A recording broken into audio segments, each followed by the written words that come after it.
Welcome to Shahi effect. നമ്മുടെ രാഷ്ട്രപതിയെ കണ്ടപ്പോൾ ഇതാണ് ഞങ്ങൾ പറഞ്ഞത്. ഞങ്ങൾ രാഷ്ട്രപതിയെ കണ്ടപ്പോൾ ഞങ്ങളൊരു നിവേദനം കൊടുത്തു, ഇതിനെക്കുറിച്ച് സംസാരിച്ചു, ഇൻഫർമേഷൻ കൊടുത്തു.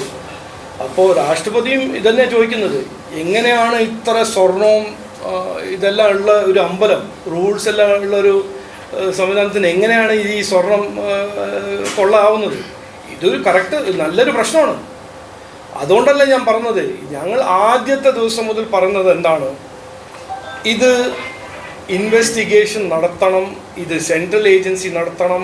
കേരള പോലീസിന് ഇതിൻ്റെ ഇൻവെസ്റ്റിഗേഷൻ കൊടുത്തിട്ട് ഒരു കാര്യമില്ല. കാരണം ഇത് ജഡ്ജും ജൂറിയും ക്രിമിനലിനെ ഒരാളാക്കി മാറ്റുന്ന ഒരു കാര്യമായിരിക്കും. കേരള പോലീസല്ലേ അവിടെ സെക്യൂരിറ്റി ചെയ്യേണ്ടത്, ദേവസ്വം ബോർഡല്ലേ അതിൻ്റെ ഉത്തരവാദിത്വം എടുക്കേണ്ടത്, ദേവസ്വം മന്ത്രിയല്ലേ അതിൻ്റെ ചുമതല എടുക്കേണ്ടത്. അപ്പോൾ ഇവരോട് ചോദിച്ചാൽ എന്ത് പറയും? ഒന്നും നടന്നില്ല എന്ന് പറയും. എന്താണ് മുഖ്യമന്ത്രി പറഞ്ഞത്? വീഴ്ചയാണെന്ന്. 4.5 കിലോ സ്വർണം ശബരിമലയിൽ നിന്ന് തട്ടിക്കൊണ്ടുപോയപ്പോൾ നമ്മുടെ ബഹുമാനപ്പെട്ട മുഖ്യമന്ത്രി പറയുന്നത് ഇത് വീഴ്ചയാണെന്ന്. ആരെ ഇൻഫ്ലുവൻസ് ചെയ്യാനാണ് പറഞ്ഞത്? പോലീസിനല്ലേ, ജുഡീഷ്യറിനെ ഇൻഫ്ലുവൻസ് ചെയ്യാൻ നോക്കുകയല്ലേ? വീഴ്ചയാണോ? 4.5 kg സ്വർണം, 4.5 കിലോ സ്വർണം ഒരു അമ്പലത്തിൽ നിന്ന് തട്ടിക്കൊണ്ടായാൽ അത് വീഴ്ചയാണോ? ഇത് ഏത് മലയാളിയാണ് ഈ നാട്ടിൽ പറയാൻ പോകുന്നത് തയ്യാറാണ് ഇത് വീഴ്ചയാണെന്ന്? വീഴ്ചയല്ല, ഇത് കൊള്ളയാണ്, ക്രൈമാണ്. അതുകൊണ്ട് ഇത് ഇൻവെസ്റ്റിഗേറ്റ് ചെയ്യേണ്ടത് കേരള പോലീസ് അല്ല. ഇത് ഇൻവെസ്റ്റിഗേറ്റ് ചെയ്യേണ്ടത് സെൻട്രൽ ഏജൻസിയാണ്. ഇത് ഇൻവെസ്റ്റിഗേറ്റ് ചെയ്യേണ്ടത് ശബരിമല മാത്രമല്ല, ദേവസ്വം ബോർഡ് മൊത്തം, ഗുരുവായൂർ, ശബരിമല, എല്ലാ അമ്പലത്തിൻ്റെ ഇൻവെൻട്രിയും ഓഡിറ്റും എത്ര കൊല്ലമായിട്ട് നടന്നിട്ടില്ല. എന്ത് കാരണം? എന്തായിരുന്നു ദേവസ്വം ബോർഡ് മന്ത്രി ചെയ്യുന്നത്? എന്തായിരുന്നു ദേവസ്വം ബോർഡ് ചെയർമാൻ ചെയ്യുന്നത്? ഇതെല്ലാം ചോദിക്കണ്ടേ? ഇത് ചോദിക്കാൻ നമ്മൾ അവകാശമില്ലേ? ഒരു സാധാരണക്കാരന് അവകാശമില്ലേ?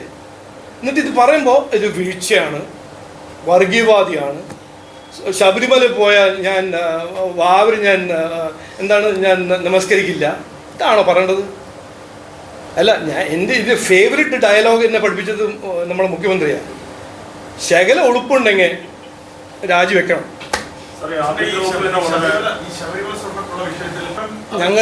ഞങ്ങളുടെ വാല്യൂസ് അല്ല നോക്കി, ഞാനാണ് ആദ്യം ഇത് പറഞ്ഞത്. ഓക്കെ, അത് കഴിഞ്ഞിട്ട് ആര് ഫോളോ ചെയ്തു അതെല്ലാം വിടും.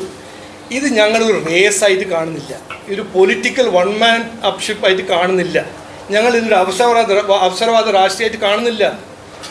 ഞങ്ങൾ കാണുന്നത് ഇത് വിശ്വാസത്തിൻ്റെ ഒരു ഇഷ്യൂ ആണ്, ജനങ്ങളുടെ വിശ്വാസത്തിൻ്റെ ഇഷ്യൂ ആണ്, വിശ്വാസികളെ ദ്രോഹിക്കുന്നൊരു ഇഷ്യൂ ആണ്.